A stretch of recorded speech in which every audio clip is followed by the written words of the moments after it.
YouTube, this is Seco 2000, and I'm just going to do a little quick box opening and video recording on part 2 of this Sandisk microSDXC UHS-I card.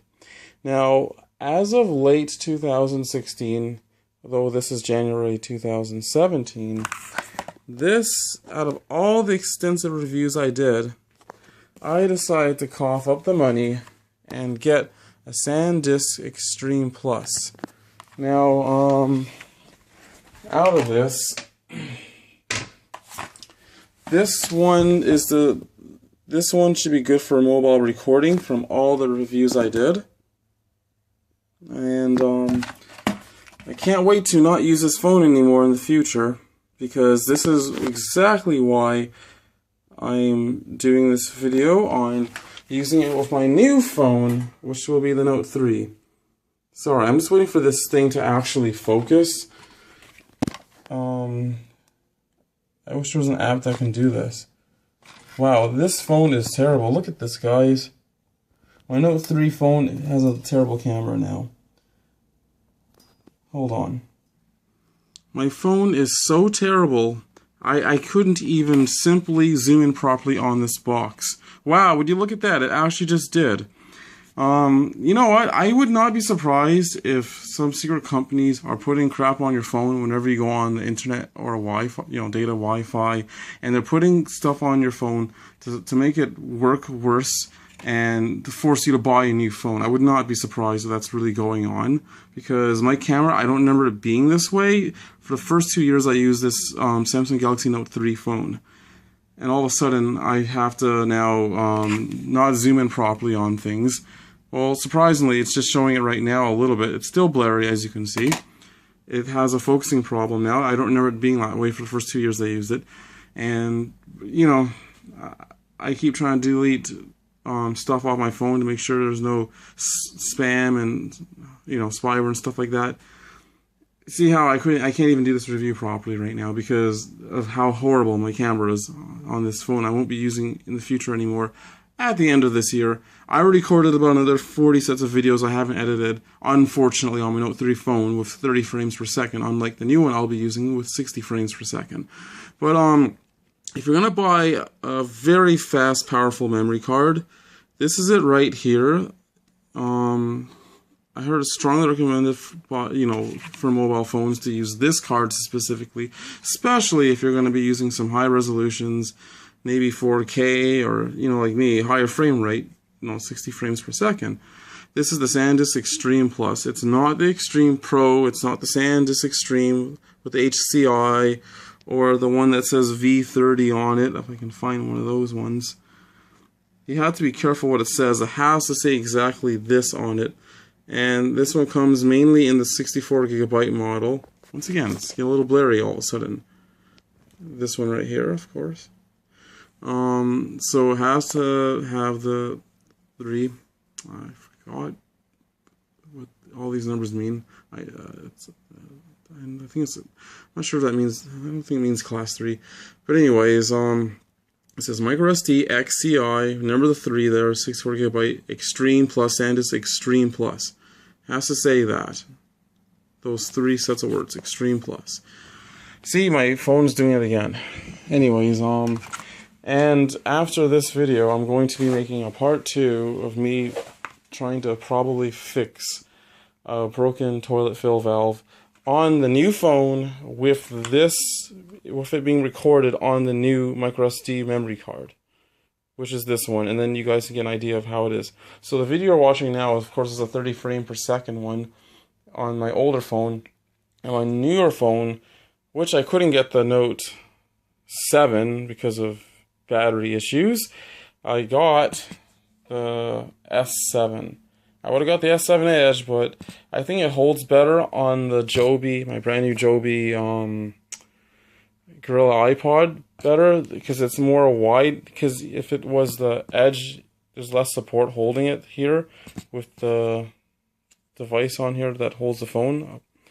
If I want to use the pod for certain things. Now, I had a choice to choose between you know, the S7 or the LG G5. And the main reason I took the S7 over the LG G5 is, you know, like, of course the quality feels a little better, but mainly because it's more stable. The picture is more stable. It's less shaky. So especially when you're going through some anxiety and your hands are shaking like this, it's less shaky after it gets recorded. On the S7 Edge and probably Note 7 phone, and of course the S7 had better picture quality and better low light for recording things in the dark, which is very helpful. One thing, sadly, that this phone did not have from Samsung, like their other phones, like the Google, you know, sorry, not the Google phone, the LG G5, is, you know, the LG G5 has one big advantage. It has a better zoom out. I don't know if the Note 8 in the future of this year will have a better zoom out, but hopefully it has all the same good qualities as the, you know, the S7 and S7 Edge, of course, and it has a better zoom out thing. But anyways, let's get back to the main point of the video. It's just a box opening on, right now, I think, which is one of the best, almost affordable, it's still expensive, Sandisk memory cards. I could have got this thing for about 3 times cheaper, but the stupid order got cancelled during Black Friday and I lost out. And this certainly was not on a proper good sale during Boxing Day, especially not in Canada, where I am. So first, this is how the box looks, which is cool. It's supposed to be writing at approximately 90 megabytes per second, I guess when it's at its best. And of course, my phone, you know, doesn't show it properly sometimes. And yeah, I know you have to hold a certain distance for it to sharpen up, but even when I do that sometimes, it still doesn't focus. Let me open it now. I remember BestBuy.com, which I couldn't have ordered from because I'm from Canada, had this on sale for $24. I got this one from an eBay seller for 40 bucks. Shipping killed me. Shipping was literally 30 Canadian dollars. So I paid 40 US for it. Could have paid a hell of a lot less, but things didn't go my way.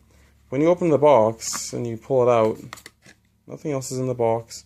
No papers of any instructions. Just this plastic thing here. And then after that, it's actually sealed together. You know, here's a mini SD card with a micro. Of course, you're only going to be putting this in your phone, and I have to cut it open. It's brand new, sealed, never used. I didn't want a refurbished one, especially. I'm pretty sure there's nothing wrong with a lot of the refurbished ones. I just got a brand new phone with a brand new ballistic phone case. I really didn't want to like just put in a refurbished memory card in it, so I coughed up the money just to put the memory card in there. Of course, you can't see it well.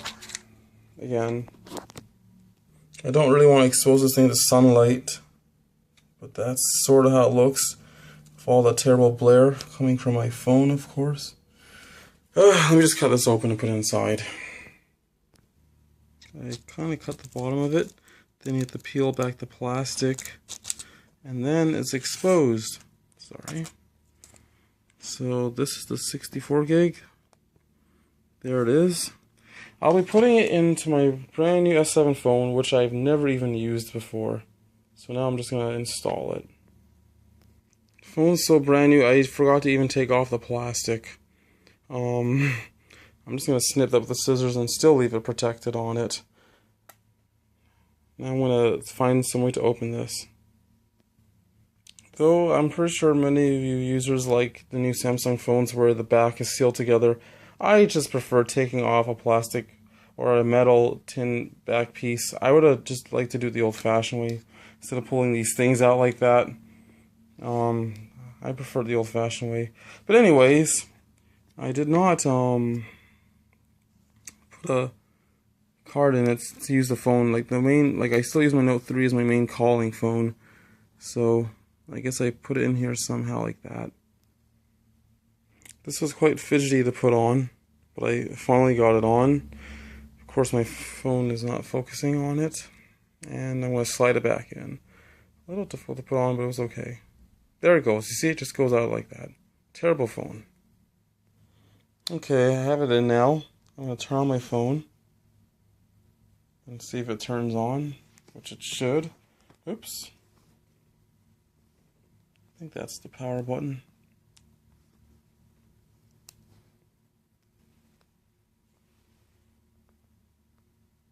There we go.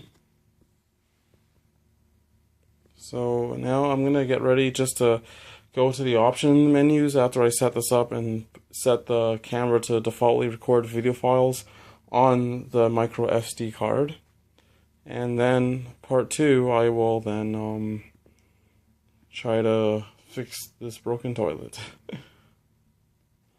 Also, I did get a enamel glass curved screen protector for only $15 Canadian.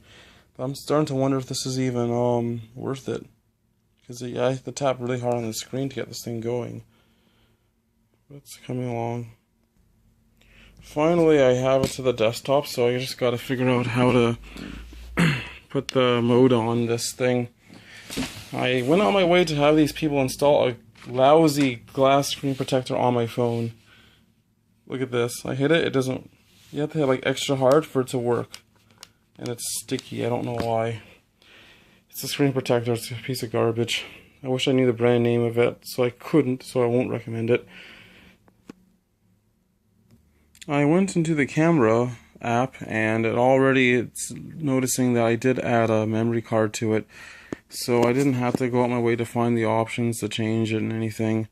Saying an SD card has been inserted, default storage location will be changed to the SD card.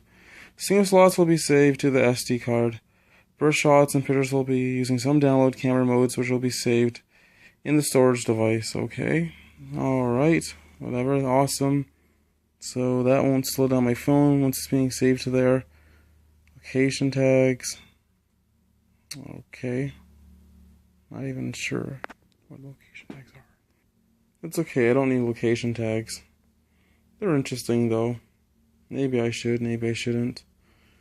I guess it doesn't hurt. I don't know, maybe it does. Whatever. I'll leave it off. I like privacy still. So now I'm in the mode here, and then I guess I just gotta see what recording mode this thing was defaultly left on. I had to press the screen extra hard because of the lousy screen protector I have on it. I think I'm still gonna keep it on it. I don't know if I want a software update unless it's gonna make the camera better. Let's see. I'm leaving the software update off. I don't want it on right now because I don't know if I'm gonna regret it, so I'm leaving it off. And there we go. So now I need to put it on FDH 60 frames per second. Of course, the lousy phone that I'm using can't see it properly. I don't know why it struggles so badly like this. More times it just doesn't want to focus on anything. So glad you know, I won't be doing that anymore. So yep, it's on 60 frames per second, and I guess I can get ready to do some recording on part 2. So, you know, the next video you watch on part 2 of this will be recording through an S7 Galaxy phone using the Sandisk Extreme Plus Sandisk Extreme Plus 64GB one. So it's this card. Wow, it actually just focused. And I guess I gotta get ready to do a part 2. So I'm kind of glad. And video stabilization is on, which is good. And I took the location tags off. And that's it. It's all ready to go. So I'm just gonna do a quick little example, though this is not gonna be the part 2 video. So now I'm probably recording something. Probably not yet. Hold on. There we go, because I have to press the screen extra hard. So right now I'm just recording something through the other phone. And there is an Elgato. It's probably this one not focusing on the other one. Now I'm just going to play it back. First video. Let me just stop it now. And then I can go back and review the file here and play it.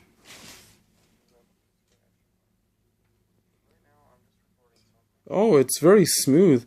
I know you can't see the 60 frames per second on this part 1 video, but I can see it on my new phone from me doing this.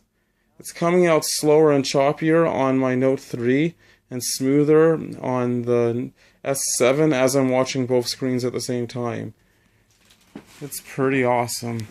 So, okay, I'll get ready for part 2, and, you know, I expect this memory card, of course, to keep up with it. I'm pretty sure if, you know, I had a phone that could do like 120 frames per second or higher than 4K, whatever, or a combination of 60 frames per second and 4K, I'm pretty sure this memory card can handle it. Because you don't even need a memory card. I'm very positive you do not need a memory card this powerful to even do more extensive, high-quality recording. This is, like, so far, I think, one of the best, almost affordable ones on the market. And, you know, it writing at its best at 90 megabytes, you know, per second, I do find that quite amazing. And it's capital M, capital B, so it's megabytes, not megabits, megabytes. I know the difference. I know the trickery that these companies use. So hopefully this will work. Alright, so get ready for part 2 now. I'm done.